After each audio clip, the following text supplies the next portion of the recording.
జై Hind dear friends, central లో BSF head constable notification అయితే విడుదల కావడం జరిగింది. ఇందులో రేడియో ఆపరేటర్ మరియు రేడియో మెకానికల్ కి సంబంధించిన నోటిఫికేషన్ అయితే విడుదల కావడం జరిగింది. సో ఇది చాలా సువర్ణ అవకాశం అని మనం అనుకోవాలి. ఎందుకంటే సాధారణంగా ఒక వ్యక్తి కానిస్టేబుల్ కి సెలెక్ట్ అయితే హెడ్ కానిస్టేబుల్ కావడానికి దరిదాపు 5 నుంచి 9 సంవత్సరాలు అయితే కష్టపడాల్సి వస్తుంది. సో మీకు ఏంటంటే ఇంటర్మీడియట్ ఎంపీసీ బేస్ మీద, అదే విధంగా ఐటీఐ బేస్ మీద డైరెక్ట్ హెడ్ కానిస్టేబుల్ నోటిఫికేషన్ అయితే విడుదల చేయడం జరిగింది. కాబట్టి ఈ సువర్ణ అవకాశాన్ని ప్రతి ఒక్కరూ సద్వినియోగం చేసే ప్రయత్నం చేయండి. సో ఈ వీడియోకి సంబంధించిన పూర్తి వివరాలు ఈ వీడియోలో నేను ఇవ్వడం జరుగుతుంది. ఈ ఏజ్ లిమిట్ ఏంటి, ఎడ్యుకేషన్ క్వాలిఫికేషన్ ఏంటి, హైట్ ఎంత కావాలి, అదే విధంగా సెలెక్షన్ ప్రాసెస్ ఏ విధంగా ఉంటది అనేది ఈ వీడియోలో నేను పూర్తిగా ఎక్స్ప్లెయిన్ చేస్తాను. సో వీడియో అనేది పూర్తిగా ఎండ్ వరకు చూడండి. బార్డర్ సెక్యూరిటీ ఫోర్స్ ఇది ఆన్లైన్ అప్లికేషన్ ఉంటదన్నమాట. దీనికి మేల్ మరియు ఫీమేల్ ఇద్దరు అర్హులే. అదేవిధంగా దీంట్లో హెడ్ కానిస్టేబుల్ రేడియో ఆపరేటర్ మరియు head constable radio mechanic vacancies అయితే ఇవ్వడం జరిగింది. దీని అప్లికేషన్ తేదీ వచ్చేసి 24 ఆగస్టు నుంచి మొదలుకుంటే 23 సెప్టెంబర్ వరకు అయితే ఉండడం జరుగుతుందన్నమాట. సో ఈ మధ్యలో ఎవరైనా అప్లై చేసుకోవచ్చు.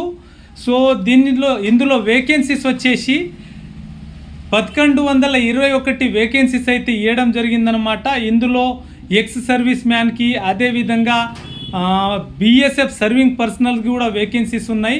అదేవిధంగా ఫ్రెషర్స్కి వేకెన్సీస్ అయితే ఉండడం జరుగుతుంది. ఎక్స్ సర్వీస్ మ్యాన్కి అయితే 16 వేకెన్సీస్ ఇవ్వడం జరిగింది. అదేవిధంగా కంపాషనేట్ అపాయింట్మెంట్స్ వాళ్ళకైతే 8 వేకెన్సీస్ ఇవ్వడం జరిగింది. అదేవిధంగా ఫ్రెషర్స్ ఎవరైతే ఉన్నారో, ఇంటర్మీడియట్ మరియు ఐటీఐ బేస్ మీద ఎవరైతే ఉన్నారో వాళ్ళకి హెడ్ కానిస్టేబుల్ రేడియో ఆపరేటర్లో 584 వేకెన్సీస్, అదేవిధంగా హెడ్ కానిస్టేబుల్ రేడియో మెకానిక్లో అయితే 134 వేకెన్సీస్ ఇవ్వడం జరిగింది. పూర్తిగా చూసినట్లయితే 718 వేకెన్సీస్ అయితే ఇవ్వడం జరిగిందనమాట. అదేవిధంగా బిఎస్ఎఫ్ సర్వింగ్ పర్సనల్కి అయితే 53 వేకెన్సీస్ ఇచ్చారనమాట. సో దీనికి సంబంధించిన ఎడ్యుకేషన్ క్వాలిఫికేషన్ వచ్చేసి ఇంటర్మీడియట్ పూర్తయి ఉండాలి. ఇంటర్మీడియట్లో మ్యాథ్స్, ఫిజిక్స్, కెమిస్ట్రీలో 60% మార్కులు అయితే ఉండాల్సి ఉంటుందన్నమాట.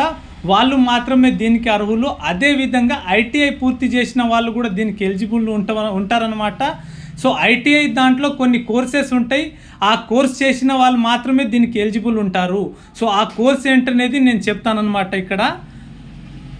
సో ఐటీఐలో రేడియో అండ్ టెలివిజన్ మరియు ఎలక్ట్రానిక్ ఇంజనీరింగ్ మరియు కంప్యూటర్ ఆపరేటర్ లేదా ప్రోగ్రామింగ్ అసిస్టెంట్ లేదా డాటా ఆపరేటర్ మరియు కంప్యూటర్ సాఫ్ట్వేర్, అదేవిధంగా జనరల్ ఎలక్ట్రానిక్ ఇంజనీరింగ్ లేదా డాటా ఎంట్రీ ఆపరేటర్ ఎవరైతే చేశారో దీనికి ఎలిజిబుల్ ఉంటారన్నమాట. సో ఈ కోర్స్ వాళ్ళు మాత్రమే దీనికి అప్లై చేసుకోవచ్చు. ఇందులో ఏజ్ లిమిట్ వచ్చేసి అన్రిజర్వ్డ్ వాళ్ళకైతే 18 years to 25 years age limit అయితే ఉండడం జరుగుతుంది. ఇక్కడ స్పెషల్లీ మెన్షన్ చేసింది ఏంటంటే as on closing date of online application అని చెప్పారు. అంటే అప్లికేషన్ క్లోజ్ అయ్యేంత వరకు మీ ఏజ్ వచ్చేసి 25 సంవత్సరం దాకా అయితే ఉంటుందన్నమాట. అదేవిధంగా ఓబీసీ వాళ్ళకైతే 18 years to 28 years age limit ఉంటుంది. అదేవిధంగా ఎస్సీ ఎస్టీ వాళ్ళకైతే 18 years to 30 years age relaxation age limit అయితే ఉండడం జరుగుతుందన్నమాట. సో ఫిజికల్ స్టాండర్డ్లో మేల్కి అయితే హైట్ వచ్చేసి 168 సెంటీమీటర్ ఉండాల్సి ఉంటుంది. అదేవిధంగా ఫీమేల్కి అయితే 157 సెంటీమీటర్ హైట్ అయితే ఉండాల్సి ఉంటుందన్నమాట. అదేవిధంగా చెస్ట్ వచ్చేసి మేల్కి మాత్రమే చెస్ట్ అడుగుతారు, ఫీమేల్కి చెస్ట్ అనేది అడగరనమాట.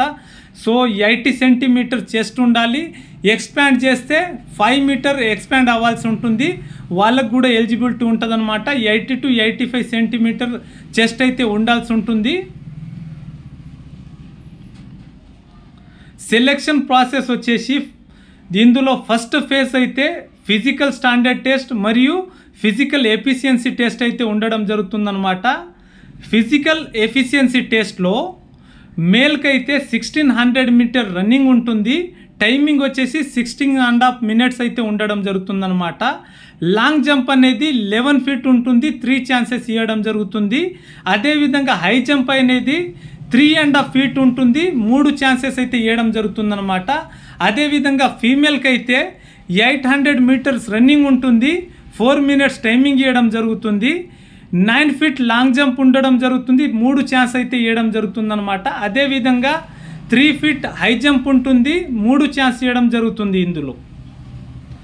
సో సెకండ్ ఫేజ్ వచ్చేసి ఎవరైతే ఫిజికల్ టెస్ట్ క్వాలిఫై అవుతారో వాళ్ళకి కంప్యూటర్ బేస్డ్ టెస్ట్కి అయితే ఎలిజిబుల్ చేయడం జరుగుతుంది. ఇందులో ముఖ్యంగా 4 సబ్జెక్టులు అయితే ఉండడం జరుగుతుంది. అందులో ముఖ్యంగా వచ్చేసి ఫిజిక్స్ 40 ప్రశ్నలు ఇస్తారు, 80 మార్కులు ఇవ్వడం జరుగుతుంది. అదేవిధంగా మ్యాథమెటిక్స్ అయితే 20 ప్రశ్నలు అడిగి 40 మార్కులు ఇవ్వడం జరుగుతుంది. కెమిస్ట్రీకి అయితే 20 ప్రశ్నలు అడిగి 40 మార్కులు ఇవ్వడం జరుగుతుంది. ఇంగ్లీష్ మరియు జనరల్ నాలెడ్జ్లో 20 ప్రశ్నలు అడిగి 40 మార్కులు అయితే ఇవ్వడం జరుగుతుందన్నమాట. ఈ కంప్లీట్ క్వశ్చన్ పేపర్ వచ్చేసి 100 మార్కులు ఉంటాయి. ఈ కంప్లీట్ క్వశ్చన్ పేపర్ వచ్చేసి 100 ప్రశ్నలు ఉంటాయి, 200 మార్కులు అయితే ఉండడం జరుగుతుందన్నమాట. ఇందులో నెగటివ్ మార్కింగ్ అయితే ఉండడం జరుగుతుంది. నెగటివ్ అనేది 0.25 ఉంటుంది, 1:4 రేషియోలో నెగటివ్ అయితే ఉండడం జరుగుతుందన్నమాట. థర్డ్ ఫేజ్ వచ్చేసి ఎవరైతే హెడ్ కానిస్టేబుల్ రేడియో ఆపరేటర్కి అప్లై చేశారో వాళ్ళకి డిక్టేషన్ మరియు పారాగ్రాఫ్ రీడింగ్ టెస్ట్ అయితే ఉండడం జరుగుతుందన్నమాట. ఎవరైతే రేడియో మెకానిక్ ఉంటారో వాళ్ళకి ఇది అవసరం ఉండదు. ఆ తర్వాత వచ్చేసి మెడికల్ టెస్ట్ ఉండడం జరుగుతుంది. ఇందులో మెడికల్ టెస్ట్లో ముఖ్యంగా ఐసైట్ని చూడడం జరుగుతుంది. ఐసైట్లో ఒక కంటికి 6/6 మరి ఇంకో కంటికి 6/9 సైట్ ఉంటే మాత్రం ఎలిజిబుల్ చేయడం జరుగుతుంది. అదేవిధంగా కలర్ విజన్ వచ్చేసి CP 3rd grade ఉంటే సరిపోతుంది. ఈ నోటిఫికేషన్కి సంబంధించి మీకు ఎలాంటి సందేహం ఉన్నా వెంటనే కామెంట్ బాక్స్లో మెసేజ్ చేయండి. మేము మీకు రిప్లై ఇచ్చి మీ డౌట్ని క్లారిఫై చేసే ప్రయత్నం చేస్తాము. అదేవిధంగా మీకు ఈ వీడియో నచ్చినట్లయితే వెంటనే మా యూట్యూబ్ ఛానల్ని సబ్స్క్రైబ్ చేయండి, లైక్ చేయండి, షేర్ చేసి మీ మిత్రులకు కూడా పంచండి. సో మీకు మరిన్ని మంచి వీడియో అప్డేట్ చేస్తూ ఉంటాము. So thank you so much. జై హింద్, జై భారత్, వందే మాతరం.